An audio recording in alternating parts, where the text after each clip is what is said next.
আমাৰ লগত আছে অসম ৰাজ্যিক জমিয়তৰ সম্পাদক মৌলানা কলিমুদ্দিন সাহেব।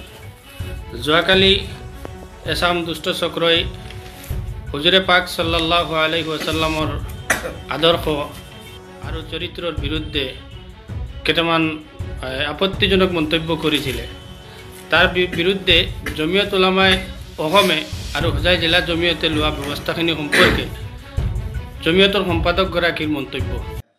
অসম ৰাজ্যিক জমিয়ত উলামাৰ মাননীয় সভাপতি মৌলানা মুস্তাক আনৱৰ সাহাবৰ নিৰ্দেশক্ৰমে তেখেতে ইতিমধ্যে এই কথাখিনি জানিবলৈ পাইছে আৰু আমিও দেখিছোঁ আৰু সমগ্ৰ অসমৰ মানুহে দেখিছে দুটা বিষয়।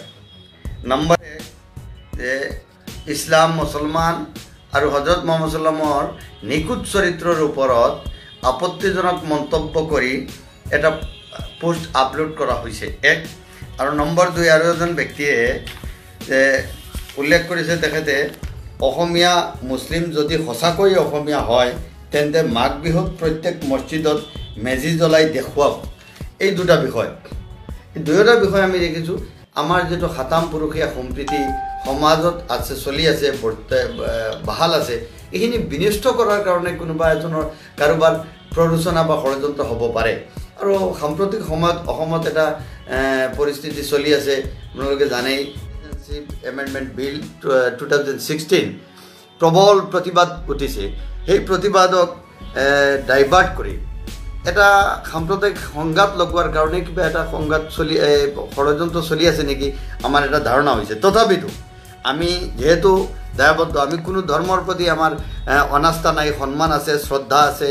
আমি প্ৰতিটো ধৰ্মক সন্মান কৰোঁ, শ্ৰদ্ধা কৰোঁ, প্ৰতিটো জাতি জনগোষ্ঠীক লগত আমাৰ যিটো সদ্ভাৱ সম্প্ৰীতি আছে তাত আমাৰ আপত্তি নাই। কিন্তু দুষ্ট চক্ৰ দুই এজন থাকিব পাৰে, প্ৰতিজন ব্যক্তিত্ব আৰু সকলো মানুহ বেয়া নহয়। সেইকাৰণে আমি আইনৰ ওপৰত যিহেতু আমি বিশ্বাসী আৰু আস্থা আছে, আমি ইতিমধ্যে যিগৰাকী ব্যক্তিয়ে আল্লাহৰ নবীৰ বিৰুদ্ধে কটাক্ষ কৰিছে, কুৰুচি সম্পন্ন মন্তব্য আপলোড কৰিছে, তেখেতৰ বিৰুদ্ধে আমি FIR এখন লিখিছোঁ। ইতিমধ্যে আমি হোজাই থানাৰ ভাৰপ্ৰাপ্ত আৰক্ষী মহোদয়ৰ হাতত চমজাই আহিছোঁ। এইখন যিগৰাকী ব্যক্তিয়ে ইতিমধ্যে লিখিছে আল্লাহ নবী সাল্লাল্লাহু আলাইহি ওয়াসাল্লামৰ বিৰুদ্ধে, এইখন এজাহাৰ কপি আমি ইতিমধ্যে আৰক্ষী বিষয়া তেখেতৰ হাতত অৰ্পণ কৰিছোঁ। হোজাই জিলা জমিয়ত উলামাৰ সাধাৰণ সম্পাদক মৌলানা আব্দুল কাদিৰ সাহেব, হাফিজ আব্দুল কৰিম সাহেব সমন্বিতে আমি একেলগে গৈ দি আহিছোঁ এক। দুই নম্বৰ হ'ল যিগৰাকী ব্যক্তিয়ে আমাৰ অসমীয়া জনগোষ্ঠীয়ে আৰু আমাৰ মাজত বিভেদ সৃষ্টি কৰিবৰ কাৰণে মেজিৰ কথা উল্লেখ কৰিছে, তেখেতৰ বিৰুদ্ধে আমি আৰু এখন FIR দায়েৰ কৰিছোঁ। যিখন FIRত স্পষ্ট আছে সেইখিনিও আমি উল্লেখ কৰিছোঁ। ইয়াত লিখা আছে, আপোনালোকে দেখিছে এই কথাটো তেখেতে FIRত উল্লেখ কৰি আছিল, আমি FIRত উল্লেখ কৰিছোঁ নম্বৰ এক। আৰু নবীজিৰ বিৰুদ্ধে যিজনে কৈছিল তেখেতৰ কথাখিনিও আমি ইয়াত সন্নিৱিষ্ট কৰিছোঁ, ইয়াতে উল্লেখ আছে। এইটো আপোনালোকক দেখুৱাইছোঁ এই। গতিকে এই দুখন, এইখন হ'ল নবীজিৰ বিৰুদ্ধে কৰা মন্তব্যৰ বিৰুদ্ধে FIR, আৰু এইখন হ'ল যে অসমীয়া মানুহৰ মাজত আৰু আমাৰ মাজত সংঘাত সৃষ্টি কৰিবৰ কাৰণে কৰা মন্তব্যৰ এইখন FIR। এই দুখন FIR আমি ইতিমধ্যে হোজাই থানাৰ ভাৰপ্ৰাপ্ত আৰক্ষী বিষয়া মহোদয়ৰ হাতত অৰ্পণ কৰিছোঁ। তেখেতে অতি আন্তৰিকতাৰে গ্ৰহণ কৰিছে আৰু যথোচিত ব্যৱস্থা গ্ৰহণ কৰিব আৰু দোষীবিলাকক চিনাক্ত কৰি অনুসন্ধান কৰি যথোচিত শাস্তি বিহাৰ কাৰণে তেওঁলোকে আমাক প্ৰতিশ্ৰুতি দিছে। আমি অসমৰ প্ৰতিটো জনগোষ্ঠীক আমি অনুৰোধ কৰিব বিচাৰিছোঁ যে এই বিষয়লৈ অশান্তি সৃষ্টি কৰিব নালাগে, যাতে কোনো অশান্তি নহয়, অপ্ৰীতিকৰ পৰিস্থিতি নহয়। আমাৰ দেশত আইন আছে, আইন কানুন ভাল, আমাৰ প্ৰশাসন যন্ত্ৰ ভাল। গতিকে আমি প্ৰশাসন যন্ত্ৰক কৈছোঁ, প্ৰশাসন যন্ত্ৰই নিশ্চিতভাৱে যথোচিত ব্যৱস্থা গ্ৰহণ কৰিব। আৰু এই দুটা বিষয়লৈ সমগ্ৰ অসমত প্ৰতিখন থানাই থানাই গোচৰ ৰুজু কৰা হ'ব, যাতে এনেধৰণৰ দুষ্কৃতিকাৰীয়ে আৰু অনাগত দিনত ষড়যন্ত্ৰ কৰিব নোৱাৰে, দুঃসাহস কৰিব নোৱাৰে। তাৰ কাৰণে প্ৰতিখন জিলা জমিয়ত উলামাই, আঞ্চলিক জমিয়ত উলামাই ইয়াৰ বিৰুদ্ধে FIR দাখিল কৰিব।